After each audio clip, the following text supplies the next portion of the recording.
Okay, we're on. Hello, Danilo. Hey, How are you doing? doing all right. Mm-hmm. Doing all right. I'm You had feeling a good better. Uh, I good had weekend? this flu, and I Mm. finally feeling better. And I think I could enjoy really my weekend because I was so bad. But now finally getting better. And Yeah. you, Christian? Yeah. I don't. I think. Yeah. It hit me pretty hard as well, but it hit me like a week before you, I think. But I'm still like coughing and not like. I feel like energy wise, I'm 100%, but I still have this awful Yeah, coughing thing. So it's so weird. It seems that everyone at CodeSandbox yeah. is getting this flu, and Yeah. Exactly. I think Per- we should start wearing masks in our call because it's so contagious. Digital masks. Digital Uh, Max. that's funny. Cool. Yeah, like last time that was a lot of fun. We got a lot of stuff working and kind of seeing where there's like data fetching pattern of like using the components for the data fetching, like how that looks. But then we started like we were using these primitives of query and mutation, and we discussed like the API surface of them. Mhm. They're not intuitive. Let's see. Like why is like one is suspend, another is fetch, and then you have subscribe and all of this stuff. So I reflected on that a bit, and then I also reflected on like having all these stores. Because the thing that we really that's like the important aspect is having like this scope or this context. Um, like we talked about these scopes being like data fetching boundaries. They Mhm. like initialize state for some part of your application, that being a page or a feature or whatever. Um, and having like multiple stores within the same scope, I'm not sure if that like is helpful. Um, and I thought we could look at like what we actually do today, because we have these things we call features. And let's see, where's the actual thing? Yeah, because we created this abstraction called create hook context. Mhm. That is kind of like a store. Like it's a function that returns a public, um, kind of a public interface. But these hook contexts, they use React. Like they actually run within React. It uses the React primitives, and like we use the reducer here, and we have like effects and all of that stuff.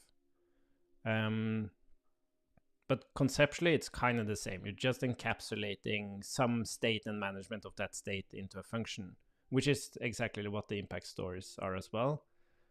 Mhm. But then we have multiple features.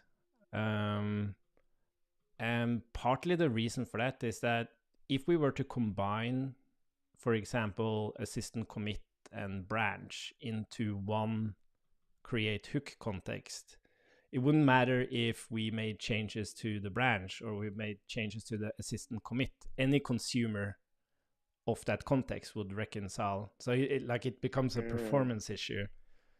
So even though it's nice to kind of separate the features like this, it's it's also forced because of performance issues. So you can imagine like you could have one context that exposes both the assistant commit and the branch. Mhm. Um, that would be possible, but we can't do that with React because of performance issues. So I just wanted to explore like what would our code look like if we didn't have multiple stores? We just had kind of like the scopes. Uh, so I will code this. I'm just talking through it first, and then All it right. becomes more obvious. Because one thing So that hmm? you mean we would end up something similar now.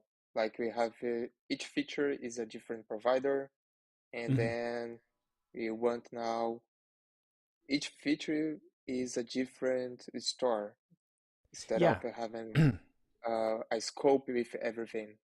Yes. And then exactly. And then the question is what if we don't necessarily create multiple stores? What if we just implement our state management into the scope itself?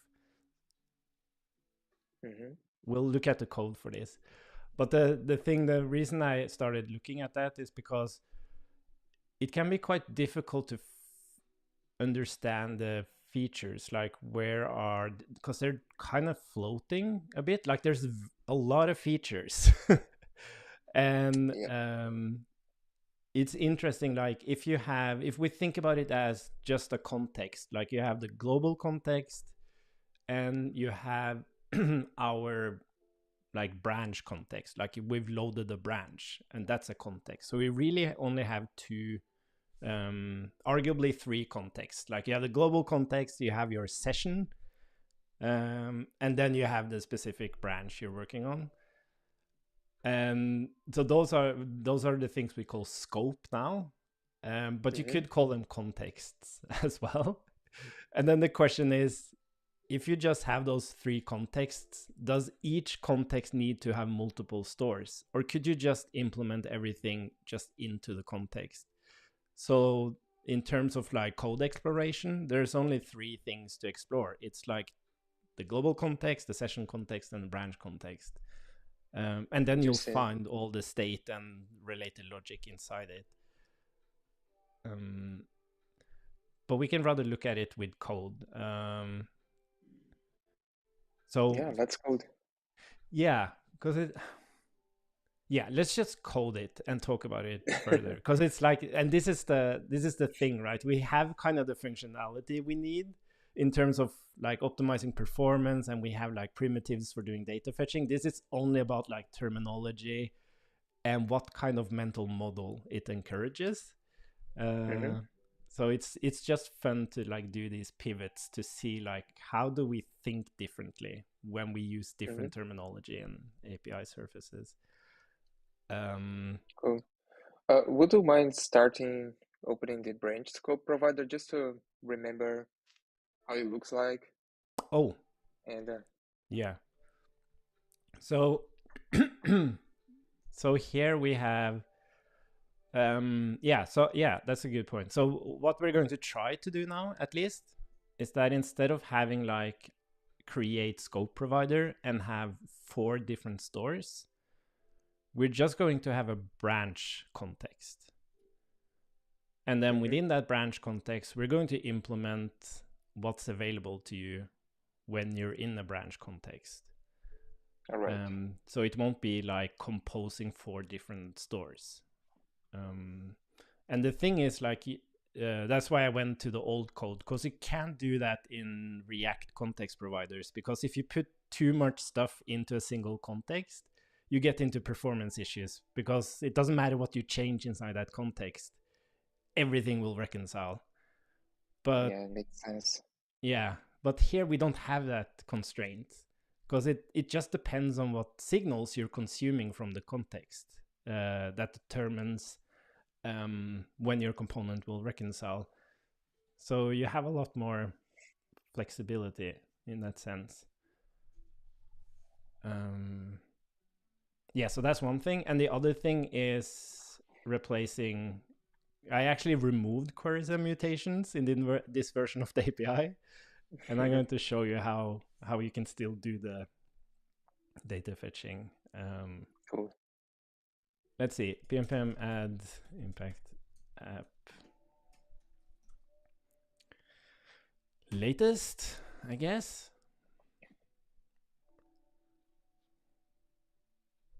And I guess we can like start. We can start at the top here. I'll just restart the language server.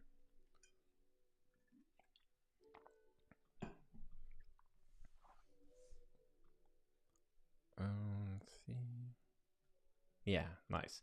Okay, so the way you would kind of do it here is that instead of having like stores folders, you would rather create like a single context for each part of your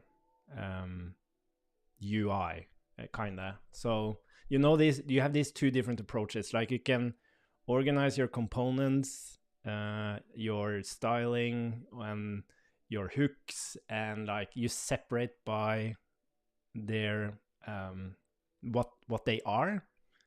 Uh, Mm-hmm. Whereas you can also organize by features, for example. So you have like a features folder, and that holds the components of that feature, the hooks for that feature, and utilities for that feature, and so on and so on. And that's kind of what we're doing here. And the nice thing about like grouping things together by feature is that it makes it much easier to lazy load. Because if you Oh, imagine totally. like, yeah, so if you have a page, for example, uh, and the entry point to that page is a component, and then everything that's used within that page just comes off that initial component, you can just Mm-hmm. lazy load that component, and then everything within that page becomes lazy as well. And the same for a feature within a page. Like if it has a component as an entry point, you can just lazy load that component, and then the whole feature Yeah. becomes lazy. It's really nice.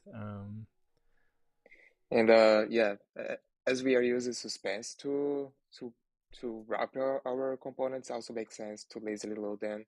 Mm, So you have the both words running inside of a suspense boundary. yeah, yeah, exactly.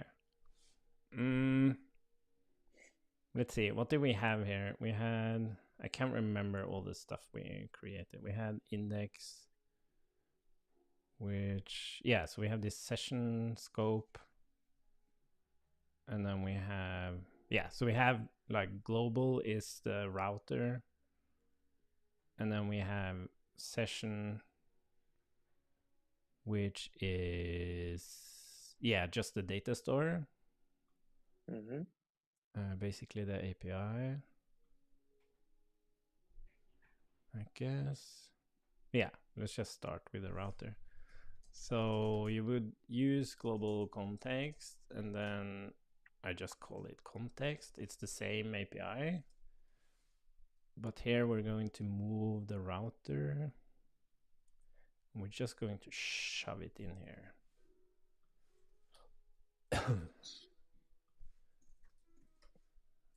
One thing we actually forgot to do with the router, we didn't make it reactive. So that will be current route, and that will be router current, and then, oops, sorry, cleanup. Oh, where's our cleanup? Lou. Oh, it was there. There we go. And then router on, what did it call? Subscribe? No. Listen. That's Mm. exotic. Then new route, current route dot value equals new So you changed the subscribe API and the onChange API for to listen? route. Yeah, I'm not sure why I use listen here. I think it's because I think the history API uses listen. Oh, it's the router. Sorry. Yeah, sorry. Yeah, this is the router. Oh, sorry. So I'm not sure. Yeah, anyways.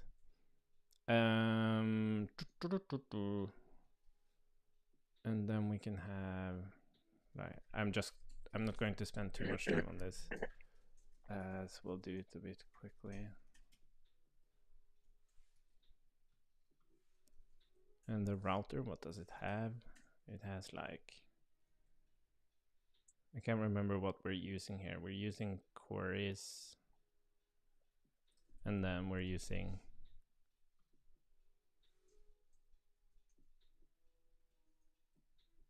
I wonder if we could, oh my god, I'm feeling I'm getting stuck in you know what we're going to do? We're just going to expose the router because we don't need the reactivity now. Let's keep focus. So anyways, we'll expose the router, and then we can also expose the API here, because that's also global. Let's see. So the thing that happens now, though, is that instead of doing the composition by store, now we're kind of exposing multiple things through a context, and then the composition happens inside the context. So if we wanted to like separate the logic of create router and router, we could just like can just use code. Like we can like say create let's call it impact router, create impact router. I see. So just to be clear, this context function, it is a React context or something else? It's a store. It's what was previously named a store. So you kind of provide a single store now instead of multiple stores. Right. Okay. So behind the scenes, they are fundamentally different, or they're similar? They are exactly. You can think of it as it's kind of a single store merging with a scope. Okay. It's the same thing now. So the store and the scope is the same thing. You have one store, one scope, and we call it a context. All right. One store, one scope.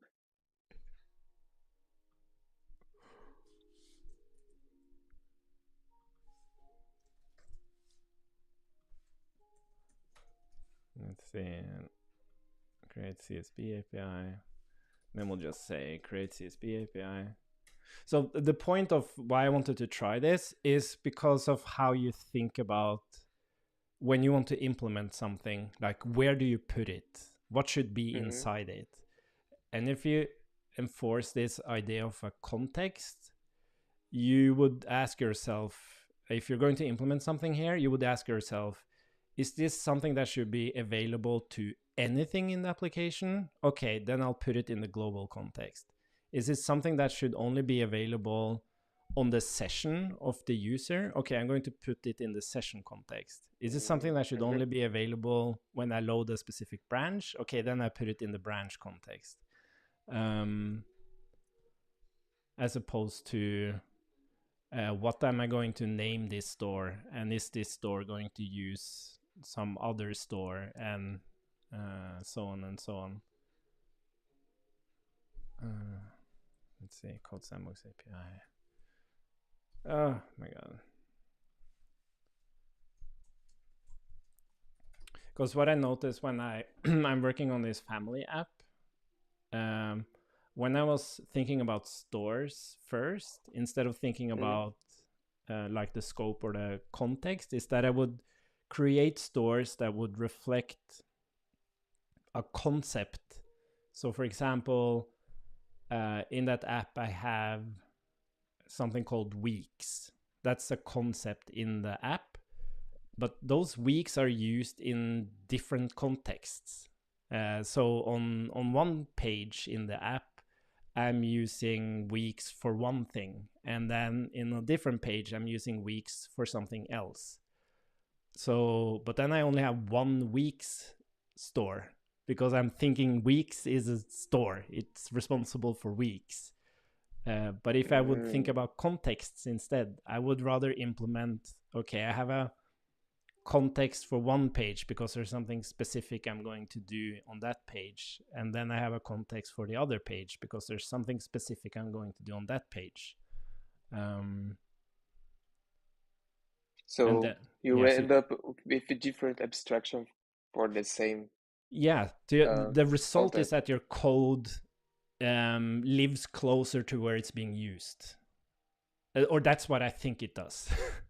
by thinking this way. You will implement the code closer to where it's used instead of having bigger like abstractions, generic abstractions higher up that does many different things.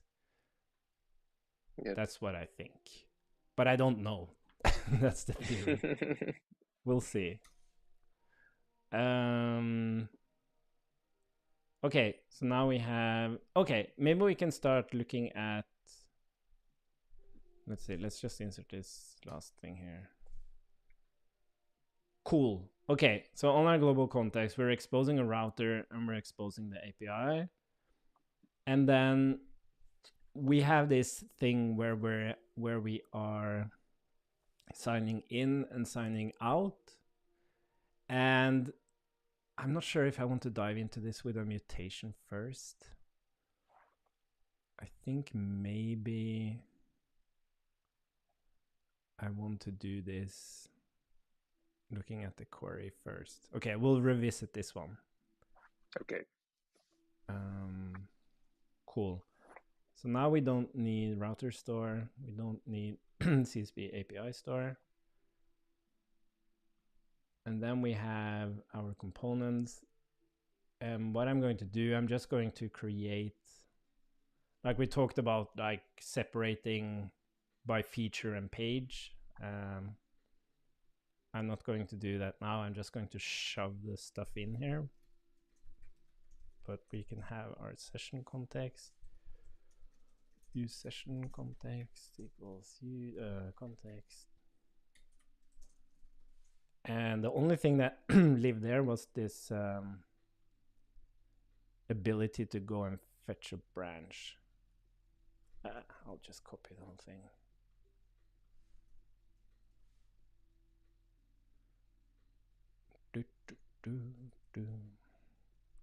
And the thing about what's also better reflected now is that when you think about React context, you can consume a React context in a different React context, right? Right. So now it's the same concept. You can consume an impact context in a different impact context.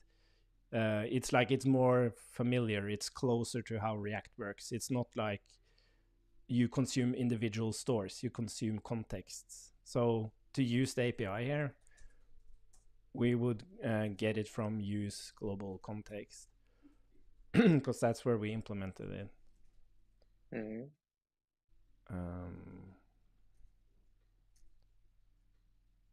Yeah, and here we have the query stuff. So now we can talk about the other stuff. Cool.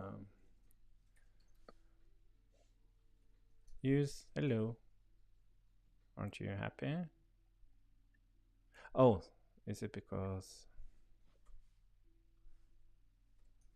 Let's get rid of branch query.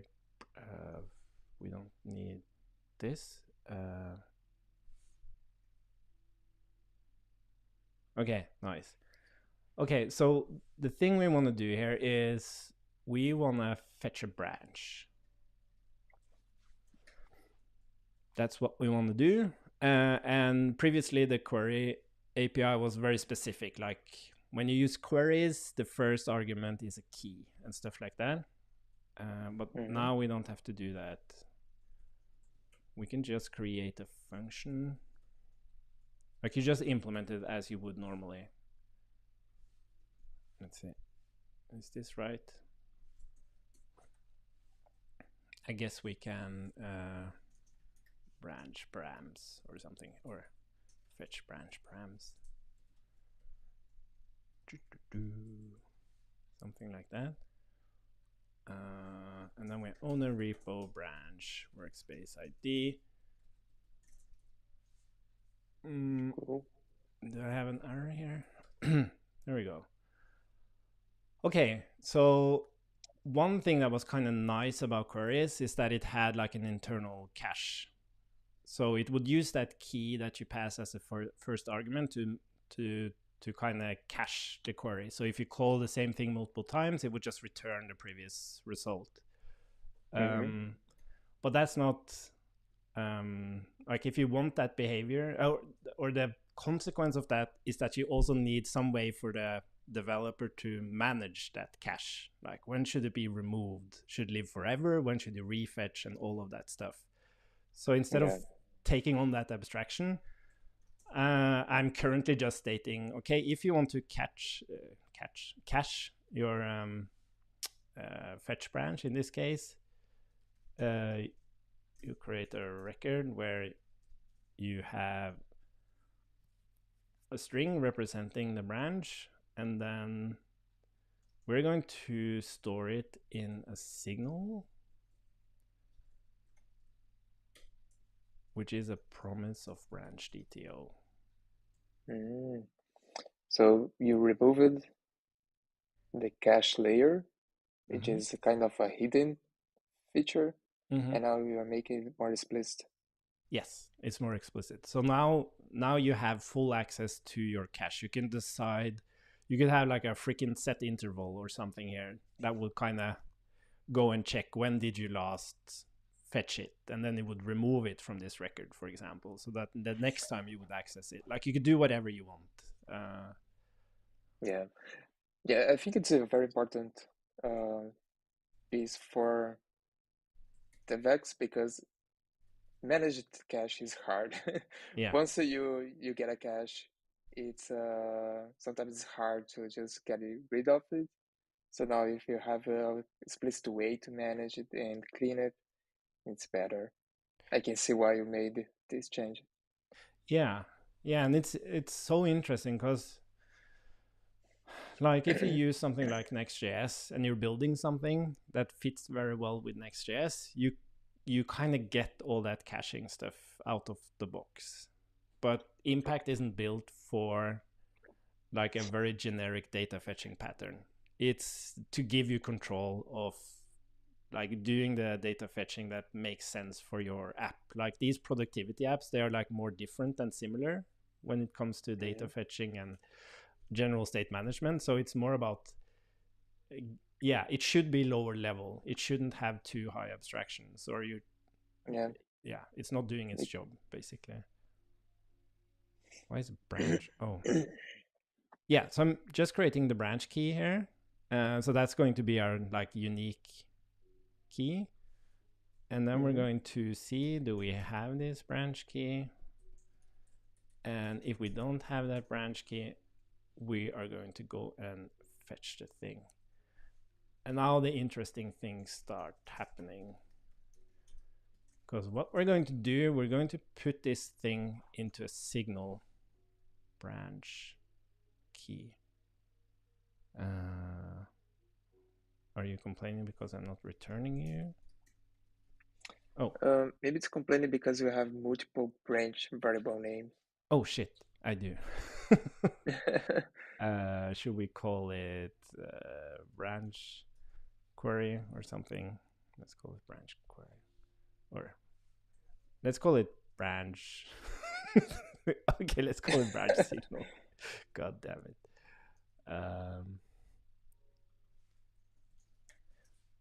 Okay, so what I changed is that a signal previously was just a holder of values. And whenever you change the signal value to a new value, it notifies any observers that it changed. But what I did now is that I made it aware, like, it has first class support for promises. So what's interesting about the promise value is that it doesn't only have a single value. Its initial value is kind of pending, right? It's the status of pending.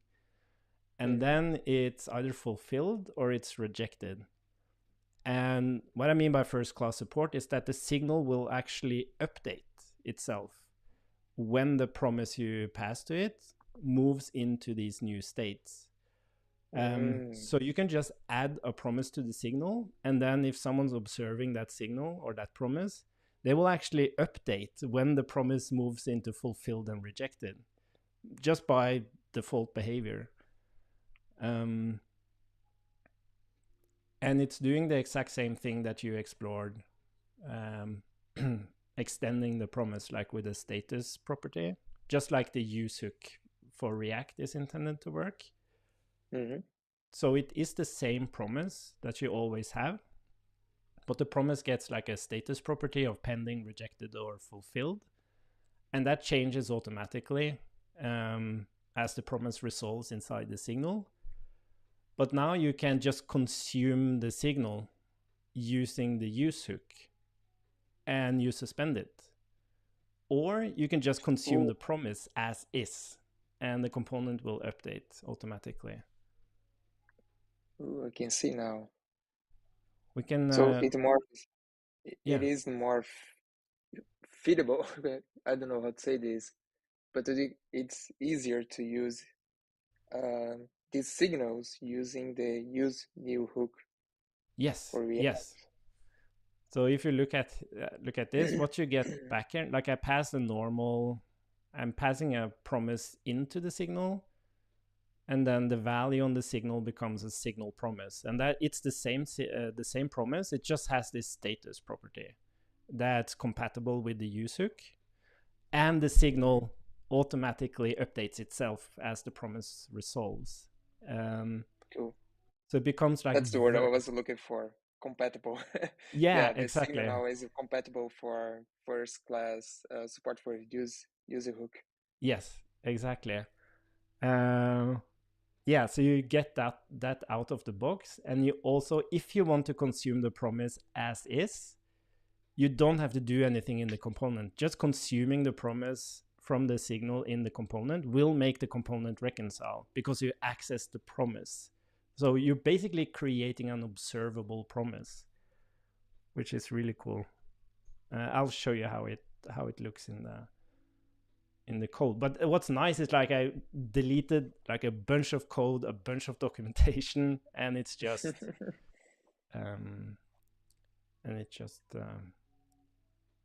makes more sense, I think. Where the hell were we? Yeah, Yeah. this is the session context. And then we have If you are removing more code than adding, it's a strong sign of yeah. that's great.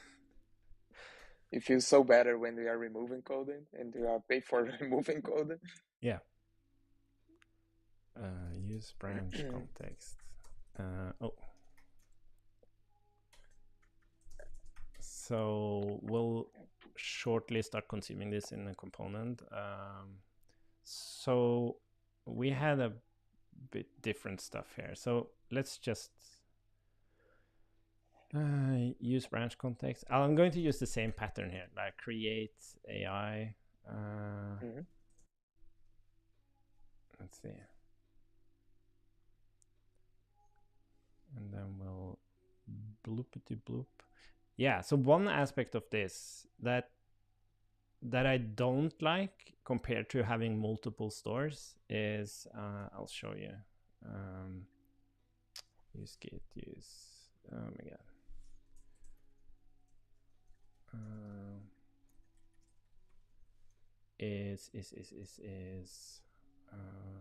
Oh, hello. Is that I can't just like, if I want, so picture and AI, were previously in the same scope. So I could safely just use picture. But now I'm implementing them in like the same scope or the same context. So if I want access to picture here, I need to like pass picture in here.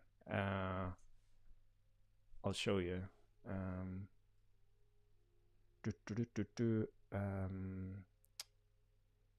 What is it? Picture client?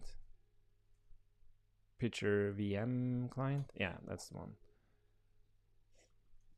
So what I would need to do is, where is the thing? So the context, just like the branch, I'll show you here so we don't get lost. So the branch scope provider takes the branch data and the picture instance. So we're going to reflect that as well here. So that will be,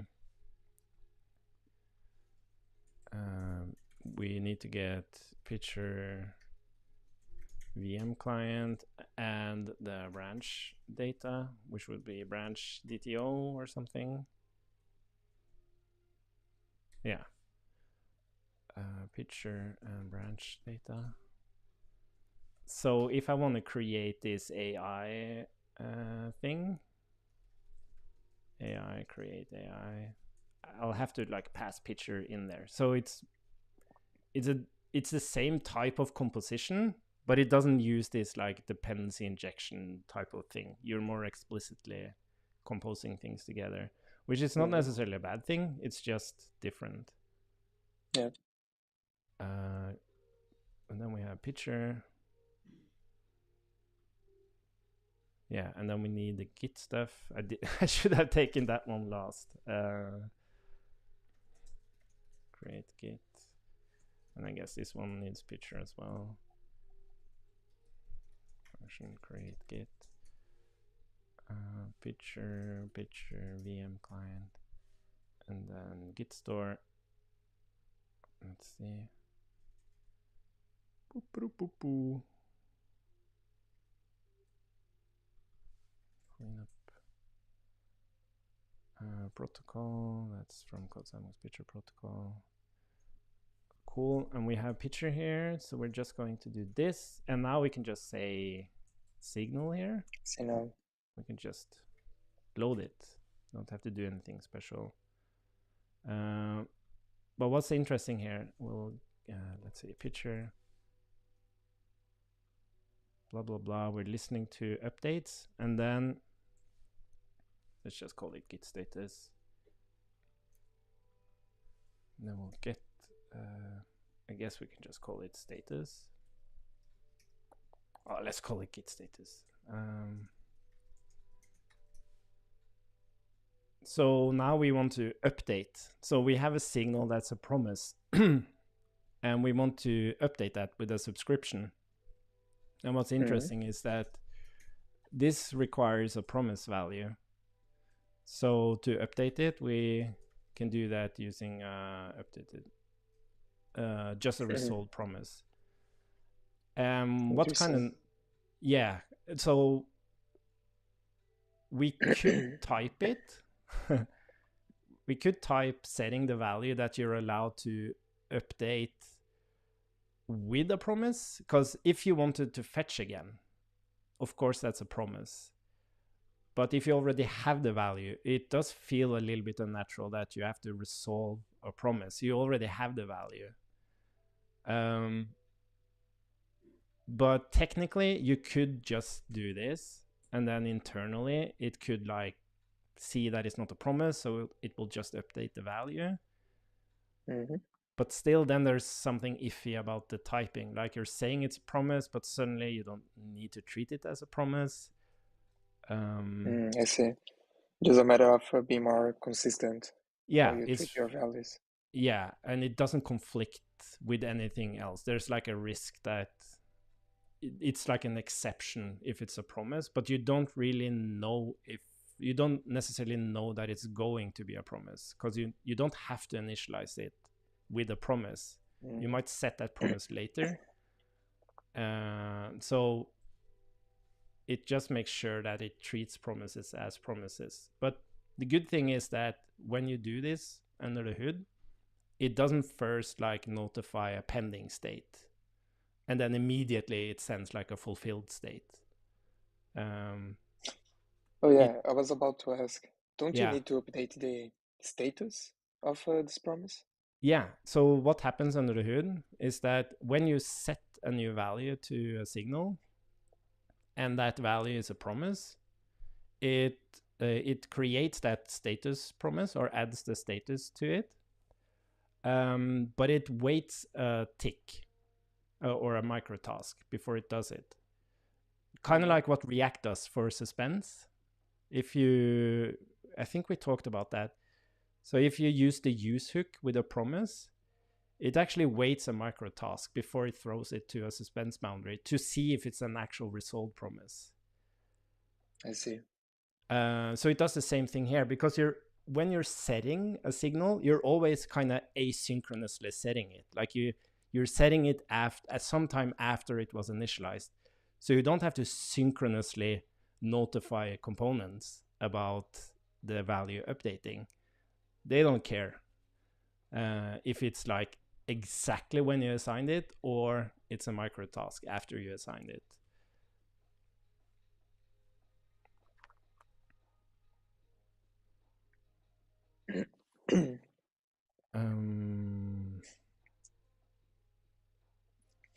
I'm feeling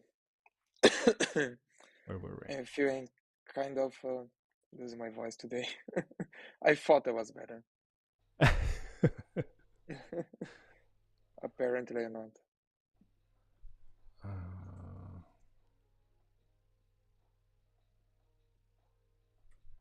Let's see. And then we have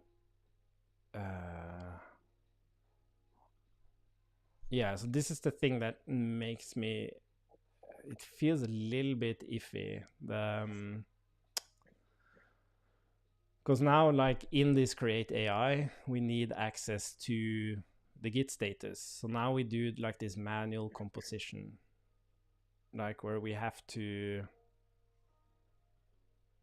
create the Git first, and then like, do you pass the whole Git in there, or yeah, it's kind of, I'm not sure how much I like that aspect of it. Because this is what we see in Pitcher as well. Only it's class based. We create these providers, and then we pass providers into providers. So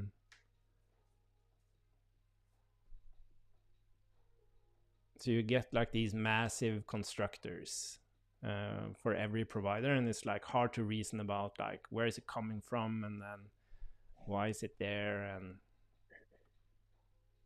all that stuff. But maybe we could just, you know what we're gonna do? Now we try that. So let's just put everything into,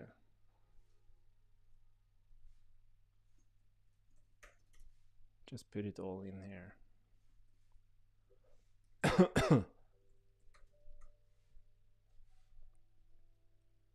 So we don't have to mess around with that stuff.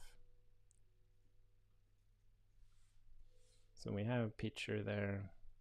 We can organize it a little bit better. Let's move the Git status down here.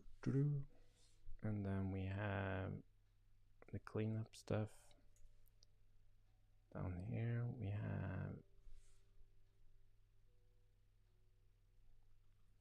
We have the subscription for the Git status. Handle Git status. What's this? Oh yeah, that's something we want to look at. Let's see. I'm just going to inline these things so it looks a little bit better.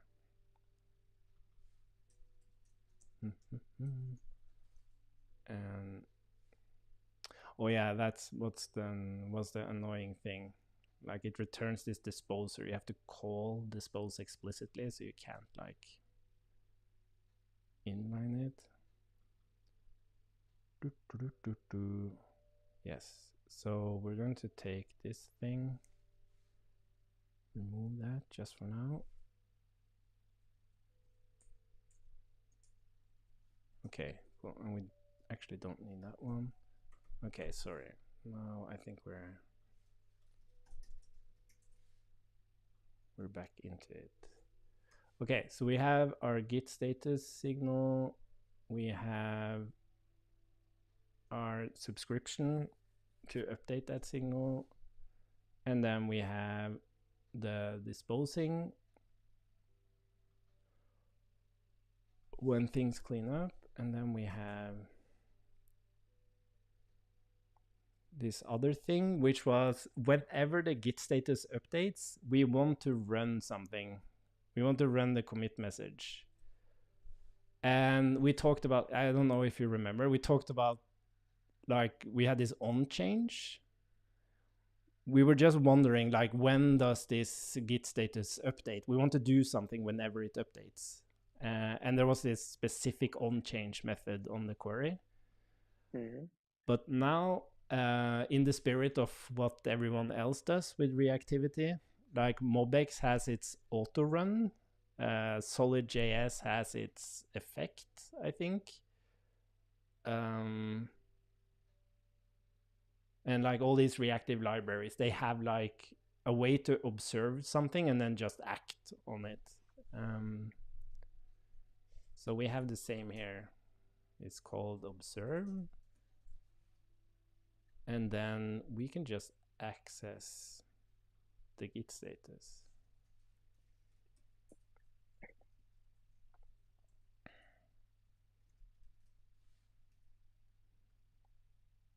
So we're just checking if the git status is not fulfilled, we don't do anything. If it's fulfilled, we can act on it.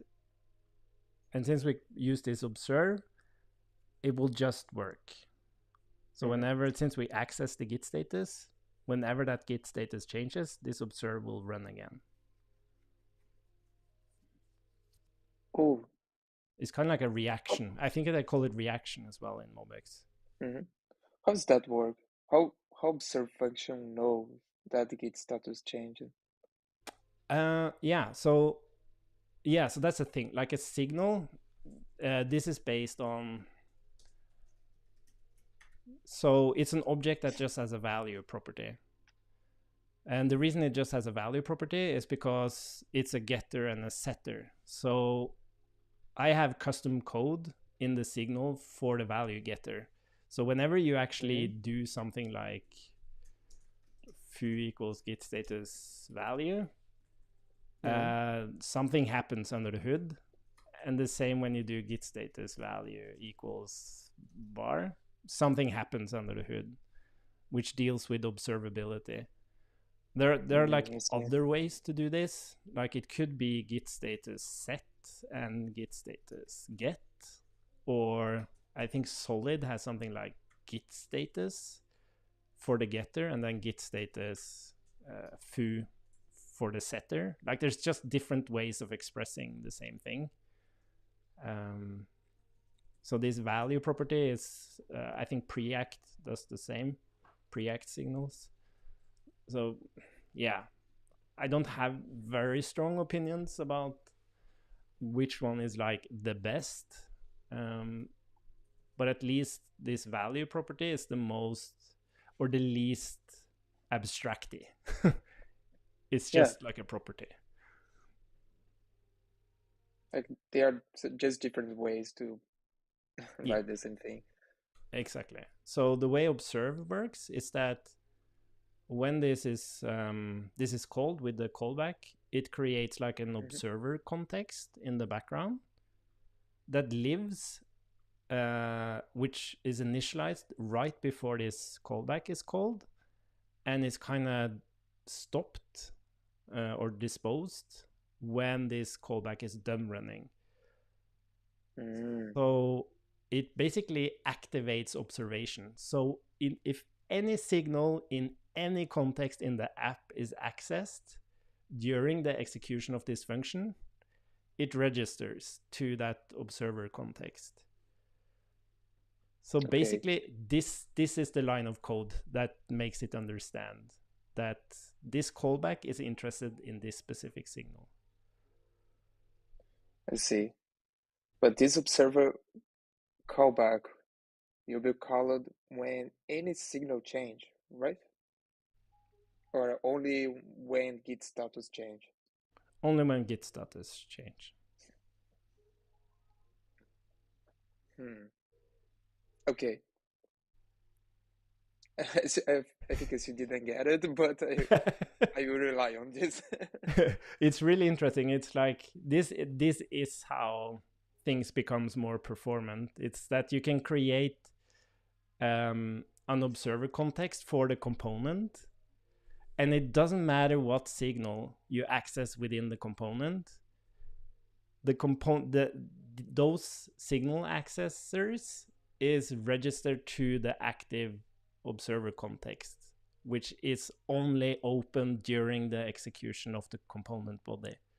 So the only thing that's accessed, like that's the thing about JavaScript being single-threaded, you can do stuff like this.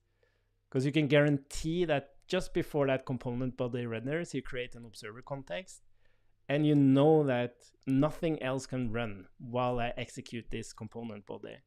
So you know that Mm. any signal accessed during execution of that component body belongs to that component. And then you just, Oh, yeah, and then you kind of close the observer context as soon as that component body is done executing, and then you have like a list of signals that's been accessed. now it clicks on my mind. Okay, Yeah, it yeah. makes sense. Awesome, As I said, awesome. this is synchronous. When Yes, you it's start, synchronous. we That's the start. key. It's very clever. Yeah, yeah, it really is. And like it's been done many times before. It's just been called different things. But that is basically it. It's super, super clever. So, and the cool thing is like when it triggers again, it creates a new observer context, which, because you see that I have like an if statement here. So maybe after like the second time this runs, maybe I'll access some other signals, Mm-hmm. right? But I have a new observer context for that run. So now it registers a new list of signals that will cause it to Yeah, trigger again. So it works with the dynamic nature of components and everything. And yeah, it's really yeah, awesome. that's amazing. Yeah. Um, yeah, and that's the cool thing is like, how the hell would you do this with asynchronous code? And that's the cool thing about like doing this first class promise support in signals is that it doesn't matter if it's a promise. You can still just observe it, but you observe like the status of it. Mm-hmm. So you just have asynchronous. Sorry, you have synchronous access to accessing the promise and accessing the value of the promise if it is fulfilled, which I never seen before. Like being able to do something like this, which is pretty awesome. Yeah, it is. Okay, cool. To- So, what about mutations? How would we deal with mutations? Uh, so just commit. Oh, so it returns a commit string. Okay. So the reason we want to even have this mutation as like a promise is because we want to anywhere in the application we want to know if something's committing, or are we committing now, like any piece of the UI should know about that, or have the access to know about that. So we can do the same thing. We can like create a signal, and that signal was it commit string, but it's empty because we haven't run the mutation yet. And I'm going to call that signal committing, what was it? Committing committing message. So the name of the function that we call is like an action, like we're now do the commit, and then the name of the signal is like now I'm doing it. So you have commit message, committing message. That's what we're mm-hmm. doing. That's what the promise represents. And then when we do this commit message, did it actually have, where did the files come from? Do you remember? Was it came from here, right? From Git status. From git status. We didn't send it into the, did we? Oh, sorry. Oh yeah, it's from, Yeah, oh Git status. yes. Oh, we do pass it in. But yeah, when we observe it, we get it from the git status. So this is just calling it from the git status change, but we can also explicitly call it with the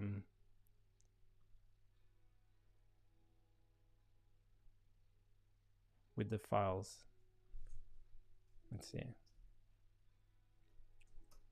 So we have commit message So files, was it just a string array? Mm-hmm. And then we have commit message, blah, blah, blah. And then commit message is one of the things we can do. Okay, so the way you would deal with this here is that you can just say committing message is actually, we just assign it. Because it's a promise. Yeah.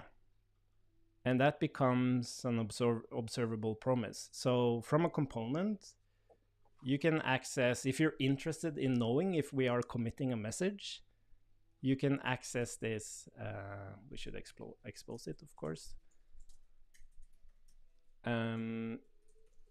You can access this committing message, and then you can just look at it. Are we pending? Is it fulfilled? Is it rejected? And then it doesn't matter how, like maybe some other part of the UI called commit message explicitly. Maybe there was a git status change and it called commit message. It doesn't matter who triggered the commit message. Anything can just look at committing message and observed changes to it. Does it make sense? Yeah, it does. It does make sense. And just sorry, I'm just quiet here because I completely lose my voice here. Hand close. Yeah. Yeah, I thought I was better, but apparently I'm not. Oh, do you feel? Yeah, you should drop out if you feel really. No, it's okay. It's okay. Yeah. Sorry, I get too enthusiastic. I ignore people's own well-being. No worries. Okay, so we have. Let's push through this last thing. I'm just going to copy this over so that we can just refactor the components, and then we kind of see it all coming together. Let me just copy all of this. Where was it? Use branch context. So the last part here is the progress stuff. We don't need any of this. We don't need this. And then just shove that in there. Let's put these things on this thing. And this should not be a query. It should just be like this, and not be like that. And shit, what did I do? Is it like this? No. Like that? Oh, thank God. So you are initializing feature inside the branch context. Is that correct? Because this hook, this context. Oh, sorry. Depends on. You are perfectly right. You see that? It worked. You actually reflected on which context. So yeah, I could say that this context depends on something else. Yeah. Which would be session context. Yeah, it should be here. Let's see.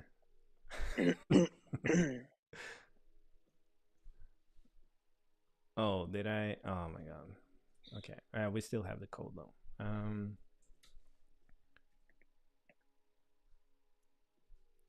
Let's see. Branch. Picture. I mean, picture.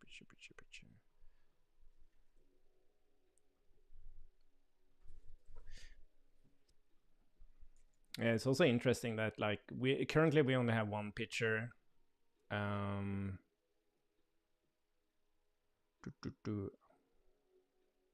Yeah, because this is also a thing about like picture is a little bit like it's a little bit different in the sense that we don't really want to cache it. Like we only have one picture instance running at any point in time. Where is the rest of this stuff? Oh yeah, we just return it. Okay. So here we don't really want this caching record because we never really want to keep multiple. We're not going to initialize multiple instances of picture. Like we could do that, and we have talked about like running multiple branches within the same editor context. So we could do that, but for now we can just have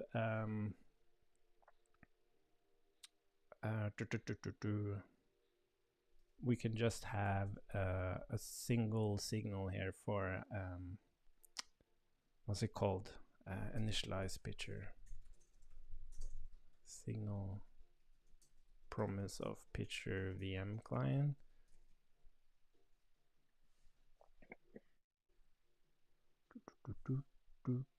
Or undefine, or sorry.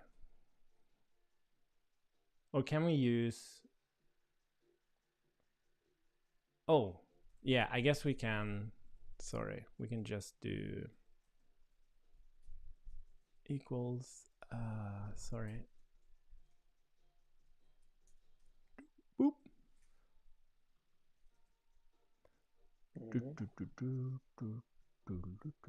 Do we have the progress here? Didn't I grab that stuff? Well, don't think oh, so. Sorry. There's a signal for it. The progress. Okay. Use session context. So, and then we have the initialize progress. Let's call it initialize progress. Sorry. And then we have there's no query there. Blah blah blah. Okay, now we're getting there. Oh no. Was it like no? Oh, it's one below. here? Yeah, I think so. Yeah. So like that? No. Oh, like that? Yes. Let's see. You're so good at this. I spent a lot of time trying to fix this. And then let's see. We want to return this. And then progress, initialize progress. Was that the name of it? Initialize progress. Doesn't this return? Oh, it's an iPicture client, of course. iPicture client. It should really be that in the others as well. Yeah. Initialize.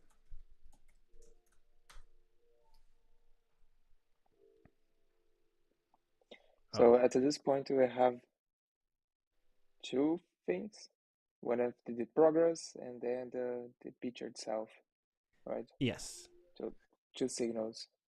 Yes, exactly. Because we talked about last time how fetching the branch and initializing picture is different. Like fetching the branch is something you can suspend because you're just waiting for the promise.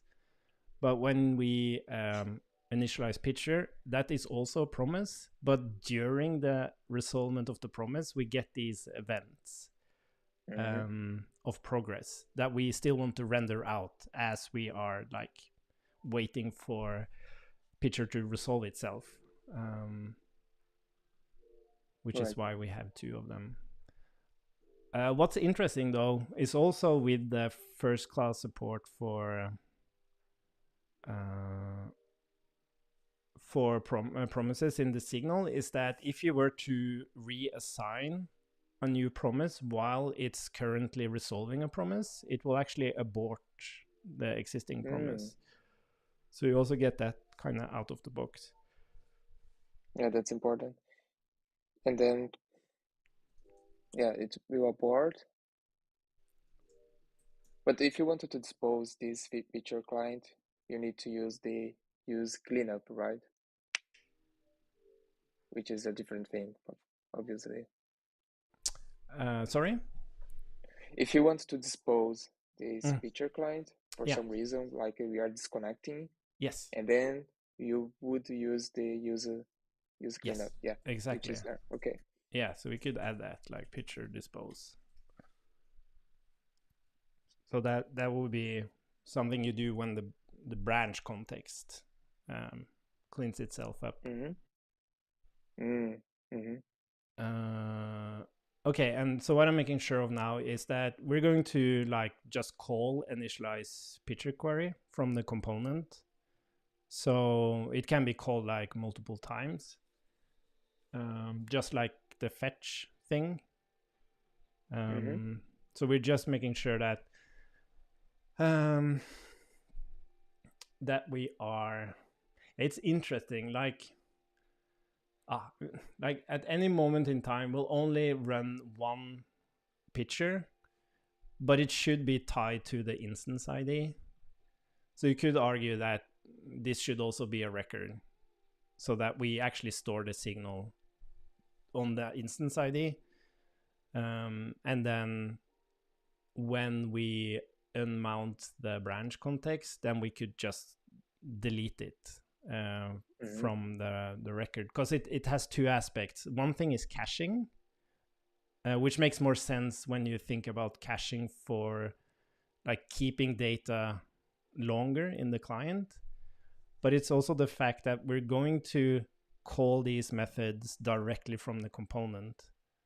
So it might be called multiple times for the same thing because we're consuming it directly in the component. It's more obvious when we start consuming it. Because Mm-hmm. that's like the old mental model is that you would like use an effect and then you would call initialize picture query. Oh yeah. But we're calling it directly in the component body.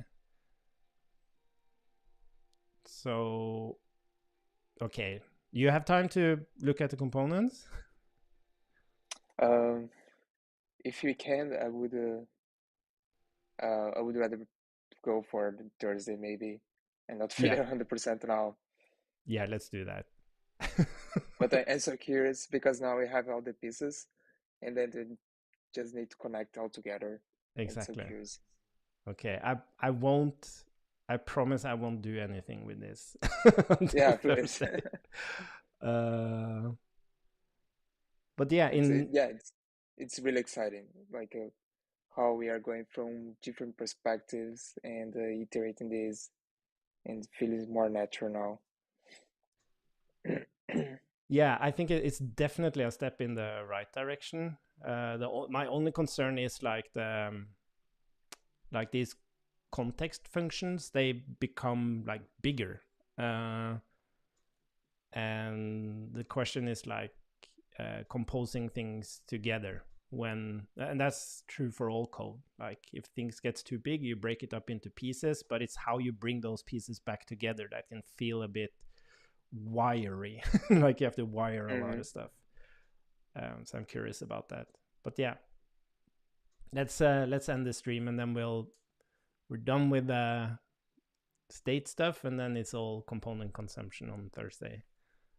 Cool, That's going to be cool. interesting. I'll be there. And promise I'll be better. You have to take care, drink tea, and watch Netflix. I will. All right. We'll talk Thanks later, so much, Danilo. Christian. Thanks for Mm-hmm. having me. For sure. So Bye bye.